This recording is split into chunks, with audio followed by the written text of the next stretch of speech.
Hai, kembali lagi di SCP TV bersama Pak Mandial.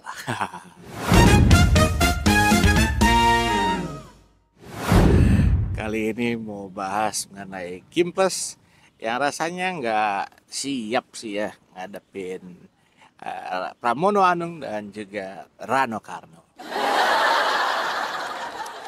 Nah, setelah kita lihat ada pendaftaran Rano Karno dan juga Pramono Anung, ya kan? Ini saya bisa menilai bahwa Kimples ini nggak siap untuk menghadapi sepak terjang di kampanye Rano Karno dan juga Pramono Anung. Kenapa begitu? Ini menarik. Karena bisa dikatakan calonnya Kimples ini kan tadi hanya Ridwan Kamil ya. Dan diharapkan tadinya mungkin akan bersaing dengan Dharma Pongrekun saja. Tapi di luar dugaan justru ternyata ya kan ada keputusan MK yang saya rasa mengejutkan, bukan cuma mereka aja Kimples doang tapi kita semua.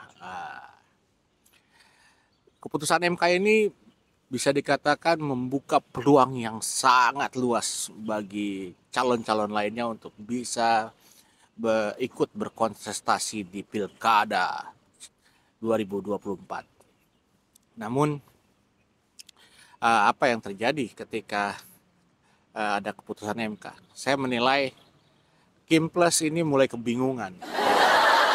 Kenapa begitu? Karena desas-desusnya dulu kan Ridwan Kamil ini akan disandingkan atau dipasangkan dengan Kaisang. Nah, hal itu bisa terlihat bahwa di Jakarta pada saat mungkin sekitar 2 atau 3 minggu lalu itu udah bermunculan spanduk-spanduk Kaisang untuk Jakarta 2024. Itu udah bertebaran di Jakarta. Tapi mungkin ada keputusan lain di mana akhirnya eh, Kaisang ini mereka sepakat untuk ditempatkan di Jawa Tengah. Nah, setelah itu adalah keputusan MK ini yang juga berakibat Kaisang tidak bisa ikut di Pilkada 2024 dimanapun sebagai calon gubernur. Ya sebenarnya Kaisang masih bisa sih ikut di jajaran wali kota ataupun bupati. Tapi kan mungkin jadinya ya turun gitu. Nah, ini jadi mungkin juga dianggap kewenangannya kurang besar gitu ya kalau untuk tingkat wali kota atau bupati. Jadi mereka memutuskan tidak akan mengusung Kaisang di Pilkada 2024. Nah, kemudian saat perjalanan waktu ya kan ada kita lihat video seorang ibu-ibu yang mengkampanyekan Ridwan Kamil pada sebuah demo ojol. Nah itu akhirnya dia disuruh turun tuh, turun turun turun, ya kan. Nah ini kan kurang elok cara-cara seperti ini, ya. Kalau saya bilang pendukungnya ini emang mungkin ya nggak punya kesempatan juga ya, atau mungkin nggak ada otaknya juga ini yang kemarin ibu-ibu itu sampai akhirnya demo aja itu disusupi gitu untuk kampanyekan Ridwan Kamil. Lah ini gimana sih ceritanya? Nggak habis pikir. Sebenarnya apa yang dilakukan Rano Karno ya untuk mengajak atau merangkul teman-teman ojol itu didatengin sama Rano Karno, bayangin. Didatengin, ya kan? Itu cara yang elok, cara yang benar. Didatengin, kemudian ngobrol untuk menyerap aspirasi gitu, bukan mensusupi ya kan dalam sebuah demo. Ya ini mah ada aja dah.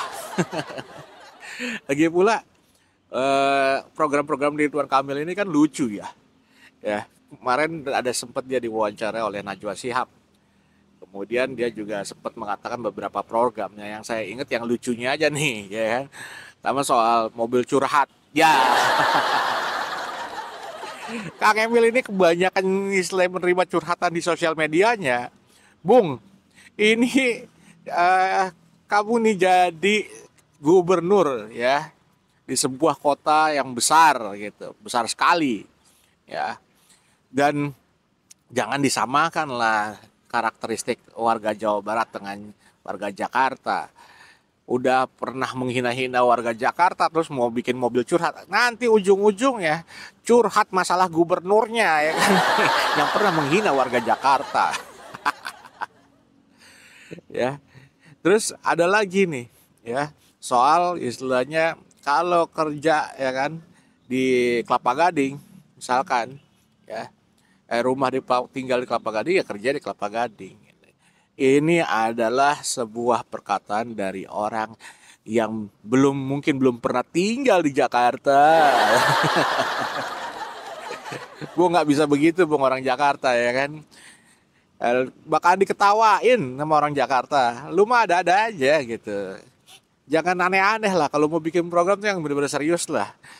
Hal ini sebenarnya menjadikan kita bisa berpikir bahwa ini nggak ada keseriusan dalam membahas program-program yang ada gitu. Ya mungkin dulu Kim Plus ini udah berpikir bahwa udah pasti menang. Jadi Ridwan Kamil mau bagaimana juga udah pasti bakal menang. Ya kan? Tapi ini akhirnya salah berpikir gitu. Ketika udah ada keputusan MK ya akhirnya harus ubah strategi gitu. Nggak bisa lagi istilahnya cuman datangnya apa namanya bikin mobil curhat lah, bikin apa pekerja orang yang tinggal di satu tempat harus kerja di daerah wilayah itu juga ya nggak bisa ya kan. Ada lagi mau bikin perumahan di atas stasiun lah, bikin perumahan di atas apalah inilah itulah yang bangunan yang ngangkang lah. Ini mah ada-ada aja yang bangunan ngangkang. Nah ini benar-benar saya melihat bahwa Kim Plus ini nggak menduga ya kan bahwa effort dari seorang Rano Karno Sidul ini luar biasa besar gitu. Ya memang mungkin mereka berpikir bahwa wah Pramono Anung ini kan nggak dikenal ya. Ini cuman orang di belakang meja, bertahun-tahun kerjanya di belakang meja gitu. Walaupun dulunya pernah punya rekam jejak yang luar biasa juga, tapi dalam 2 periode ini ya dia mungkin hanya kerja di belakang meja aja. Dan dia juga mungkin kaget gitu diberikan tugas untuk menjadi calon gubernur. Tapi di luar daripada itu, effortnya dia untuk mendatangi para Gen Z, ya kan, diskusi dengan para Gen Z, memperkenalkan diri, ini adalah satu langkah yang baik. Udah gitu ya, siapa sih yang nggak tahu partnernya dia Rano Karno kan gitu. Itu luar biasa besar pengaruhnya dan akan memberikan dampak elektoral yang baik, saya yakin.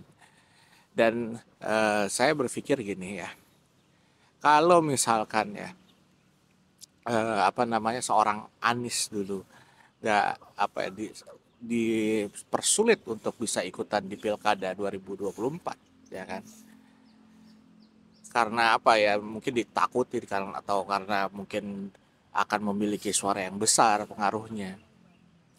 Nah ini juga akan menjadi kemungkinan yang sama dengan Ridwan Kamil nasibnya gitu.